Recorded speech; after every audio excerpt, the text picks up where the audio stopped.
visi pribadi dia, his personal opinion on Ya, sesuatu ya. gitu ya gitu.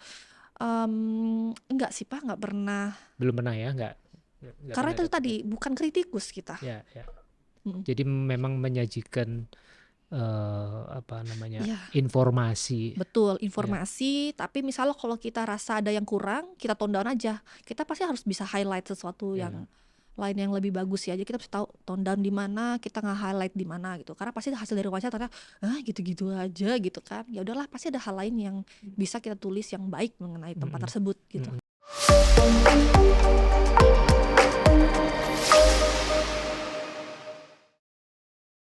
Bisnis kuliner di Indonesia sekarang sebetulnya tentunya bermacam-macam. Kalau masih didominasi oleh memang entry paling mudah kalau kita bilang. Kalau kita misalnya mau ngomongin makanan Indonesia, justru tuh entry paling mudah untuk kita lakoni.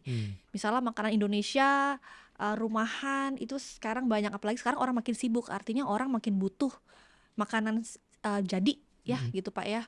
Justru itu orang jadi udah jarang turun ke dapur akhirnya gitu. Nah itu sebetulnya peluang besar untuk pengusaha. Makanan Indonesia untuk dari segi home industry besar sekali karena itu is a very easy entry ya itu. Semua orang butuh nasi campur atau apa gitu. Kalau untuk cemilan-cemilan sih, tapi cemilan-cemilan lebih didominasi oleh produk masih alirannya barat. Sekarang kita sangat miskin produsen kue Nusantara karena saya suka banget Pak makanan manis ya. Jajan Jadi saya pasar langsung gitu ya. iya, saya langsung mengadres pada produk manis gitu. Jadi kalau untuk makanan besar tuh tadi maksudnya makanan Indonesia itu masih pesat lah gitu, pesat. Apalagi sekarang Indonesia lagi naik dan lagi dicari Filipina sama Indonesia, lagi dilirik chef-chef asing gitu karena mereka udah bosen mau ke Thailand, Amerika Latin tuh mereka udah bosen inspirasi itu. Mereka lagi nyari Filipina sama Indonesia. Nah, makanan Indonesia selalu disuka. Tapi kue-kue Nusantara itu padahal banyak banget dan yang diangkat ya masih bagus, ada yang ngangkat sih. Yang walaupun yang misalnya ngangkat pasti mereka hanya produk yang itu lagi gitu kan. Tapi padahal di Indonesia itu di berbagai macam provinsi banyak banget kue lokal yang menarik gitu ya. Walaupun sebetulnya bahan kita kan itu lagi Pak ya, santan, tepung beras, gula merah gitu kan. Itu lagi gitu. Singkong. Ya itu. Nah, itu kan banyak alternatif karbohidrat ya.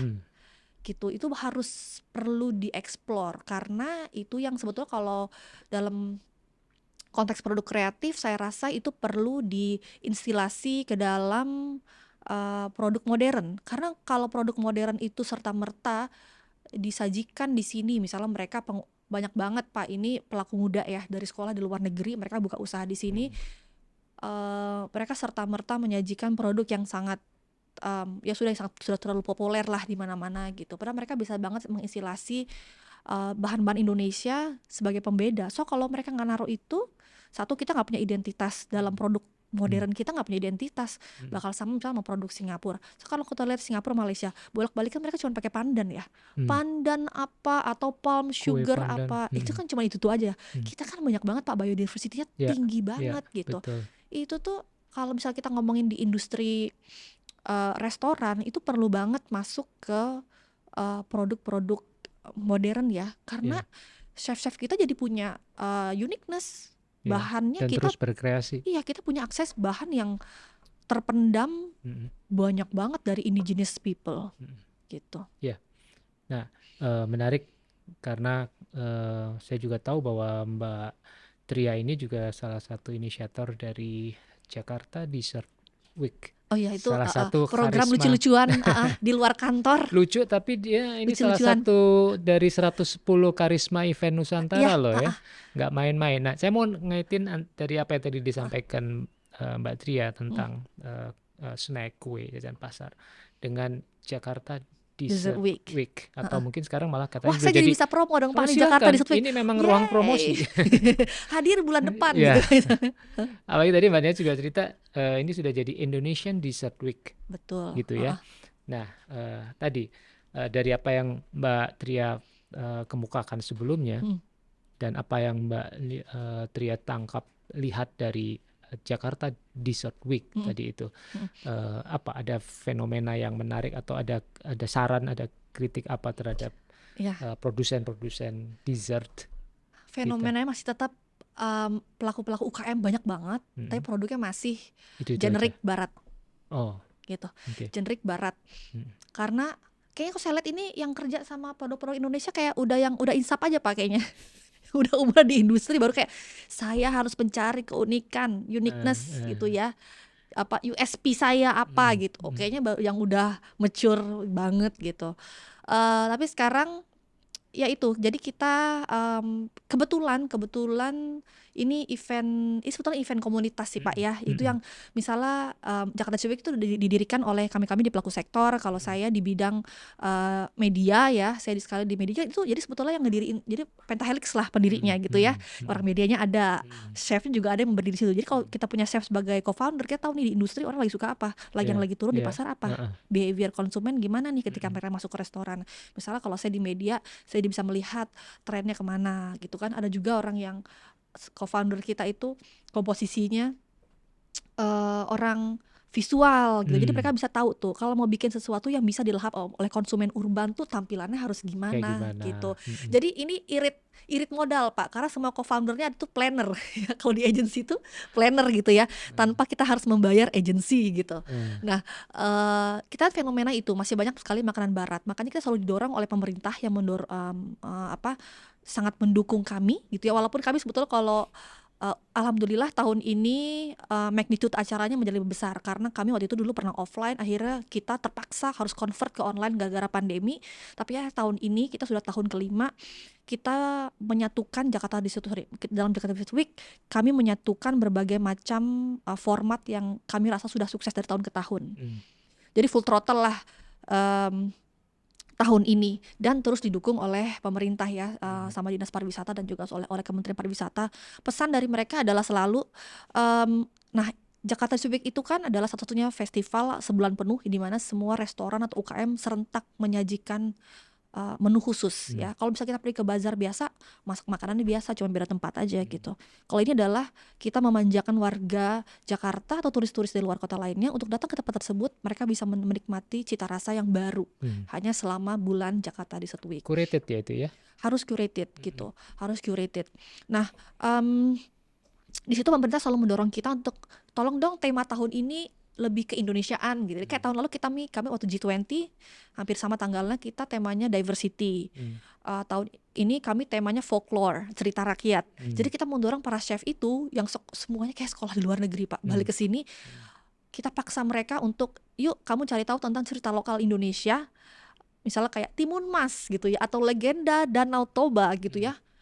Mereka interpretasikan ke dalam produk dessert and pastry gitu. Itu sangat menarik karena kita hanya bekerja dengan chef-chef yang memang top lah di Jakarta. Jadi melihat mereka berinovasi itu kok nyampe begitu ya, kok mereka kepikiran gitu bisa bikin sesuatu yang kayak begitu. Padahal kita lempar tema, mereka meresponnya sangat brilian gitu. Itu sih dorongan dari pemerintah, kita selalu diingetin supaya chef-chef istilahnya di bawah komunitas kami Pak ya, pelaku-pelaku muda ini punya USP.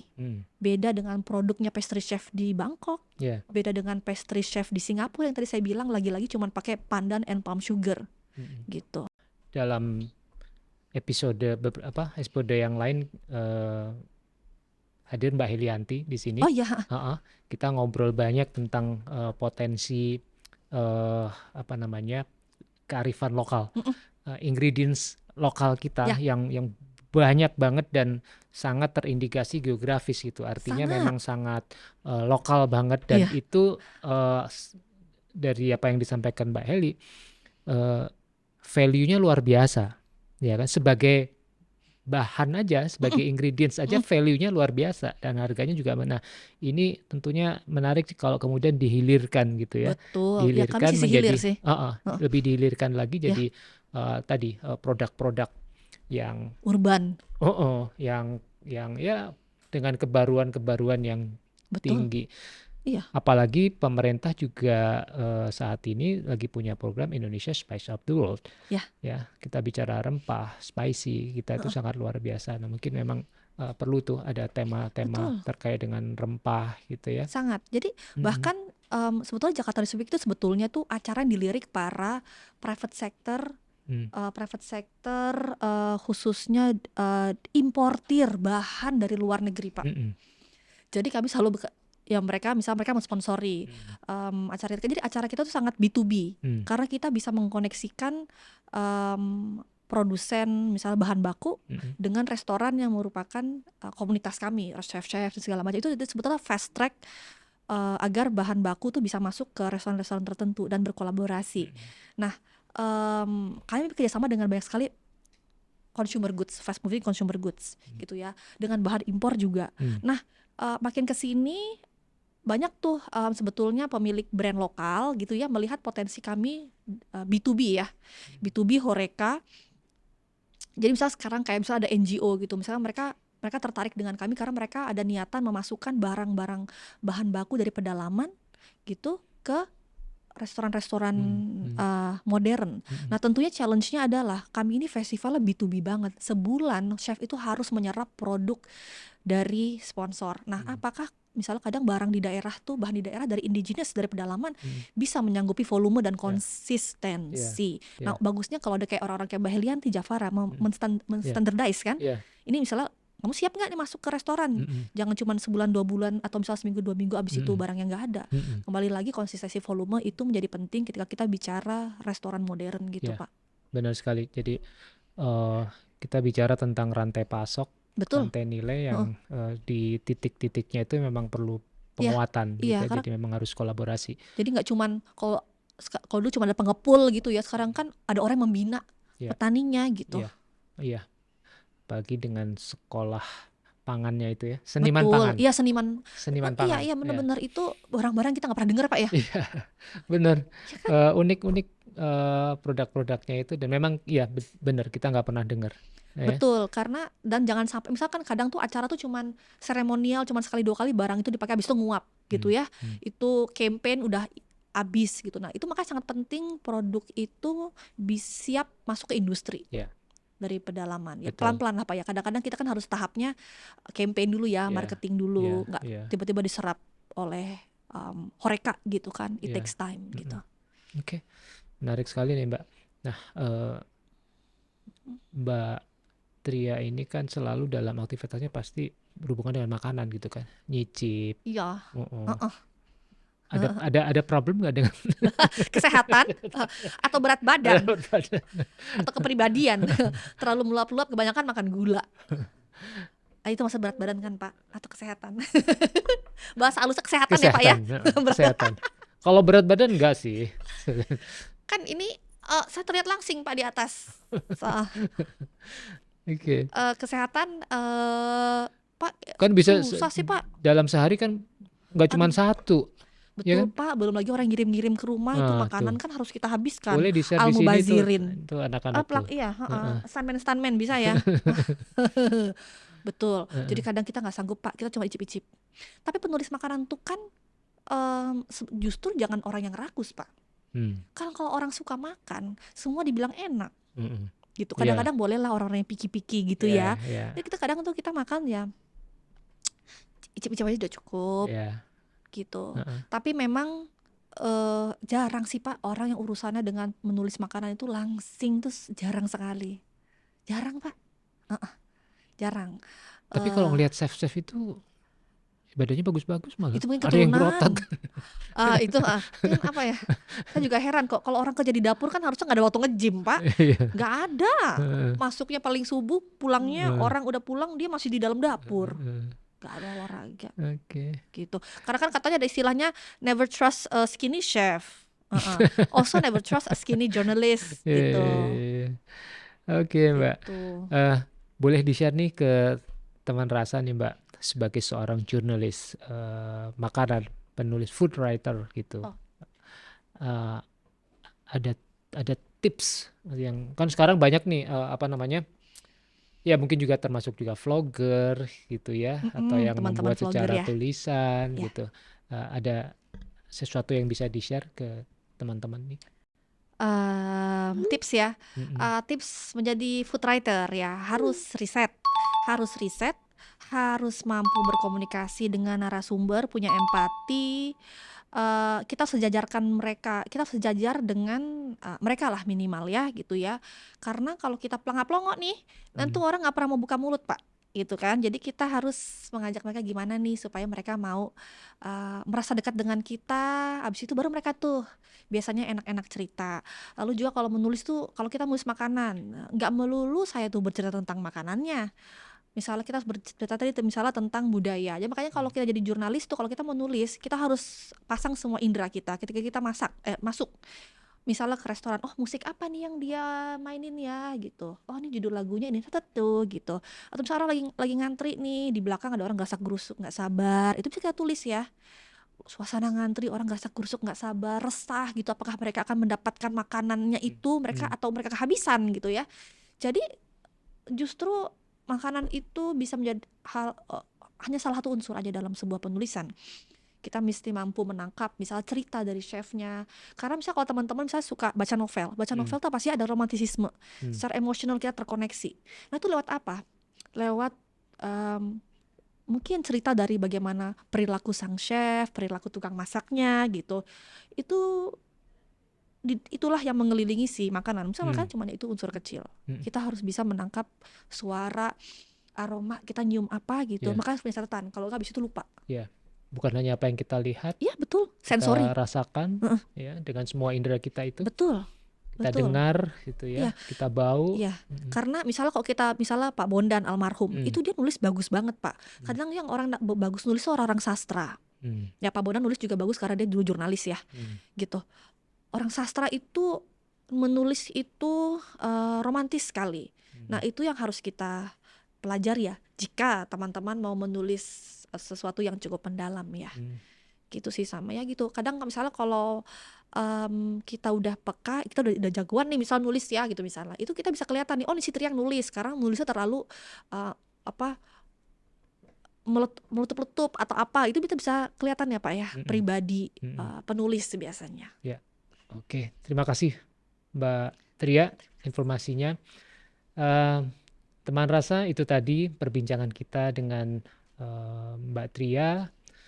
Semoga ini menginspirasi teman-teman sekalian bahwa profesi di dunia kuliner itu nggak hanya chef, tapi juga ada hal-hal lain yang bisa teman-teman lakukan.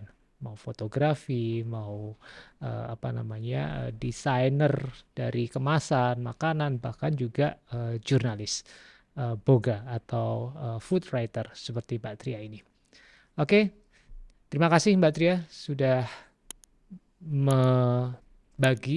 berbagi cerita, inspirasi tentang profesi jurnalis boga atau food writer. Terima kasih Bapak. Demikian teman rasa, saya Cak Tom.